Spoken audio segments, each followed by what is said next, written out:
جو تفصیلات آ رہی ہیں وہ یہی ہیں کہ افغان ذرائع سے اور جو افغان میڈیا ہے وہاں پر بھی متضاد اطلاعات ہیں۔ کچھ ذرائع تو باقاعدہ دعویٰ کر رہے ہیں کہ جی مفتی نور ولی محسود جو ہیں یہ اس حملے میں مارے گئے ہیں۔ بہرحال اس کی باقاعدہ تصدیق نہ پاکستانی حکام نے کی ہے، کوئی اعلان نہیں کیا، اور نہ افغان حکام نے اس حوالے سے کوئی اعلان کیا ہے۔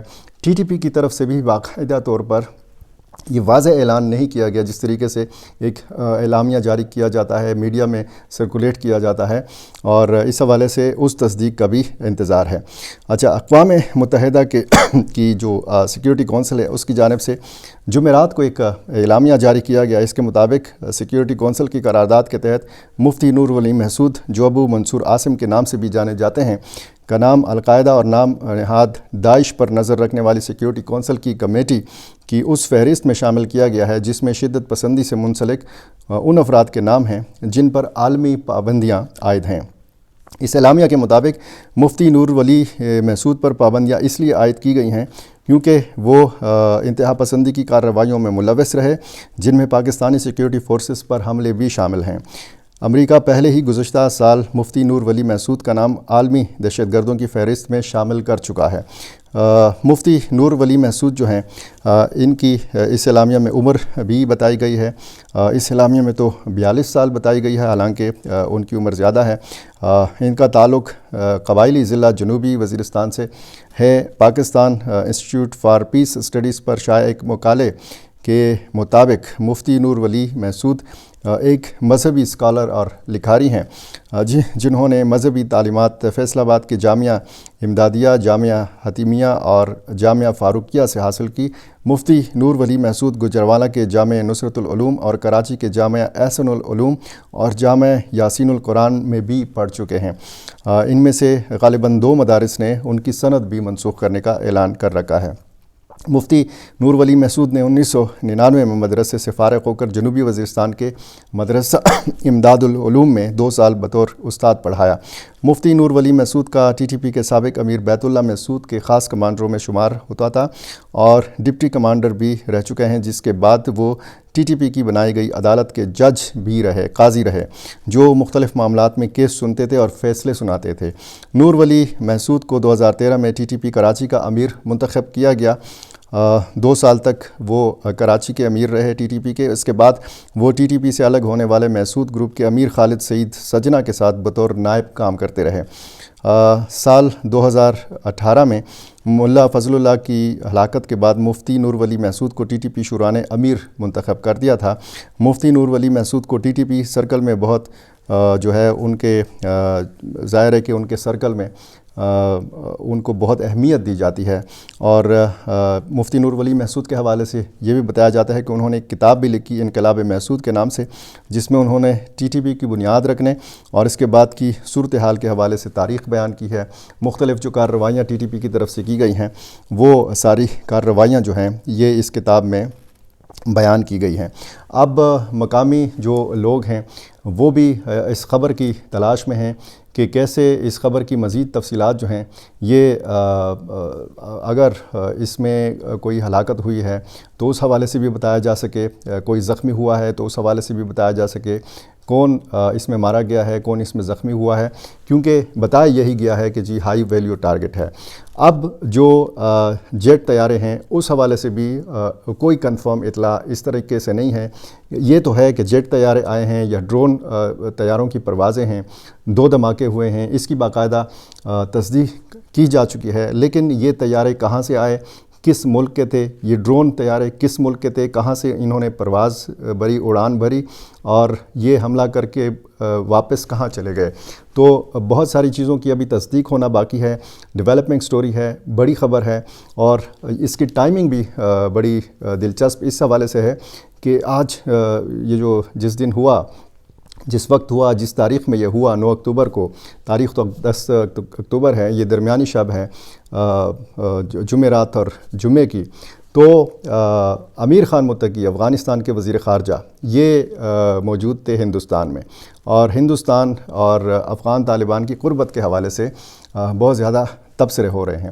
DGISPR نے پشاور کی پریس کانفرنس میں کون سا بڑا انکشاف کرنا ہے؟ کیا انہوں نے اسپیسیفکلی یہ کابل میں جو ہونے والا حملہ ہے اس حوالے سے کچھ بتانا ہے، یا پھر خیبر پختونخوا کی جو امن و امان کی صورتحال ہے، جو یہاں پہ مختلف کارروائیاں ہو رہی ہیں، جیسے اورکزئی میں ہوا 11 یا 16 جو سیکیورٹی اہلکار ہیں ان کو شہید کیا گیا۔ اسی طرح آج کی ایک خبر اورکزئی سے یہ بھی آ رہی ہے کہ سیکیورٹی فورسز نے وہاں پہ جوابی کارروائی کی ہے، وہاں پہ آپریشن کا سلسلہ جاری ہے اور 30 ملیٹنٹس کے مارے جانے کی اطلاع ہے۔ یہ تازہ ترین اپڈیٹس ہیں، اور جیسے ہی کوئی مصدقہ، کوئی مستند خبر اس حوالے سے سامنے آئے گی، میری کوشش ہوگی کہ میں بر وقت آپ تک پہنچا سکوں۔ میرا چینل آپ نے ابھی تک سبسکرائب نہیں کیا، یہ کر لیجئے اور مجھے اپنی رائے سے ضرور نوازا کیجیے۔ بہت شکریہ۔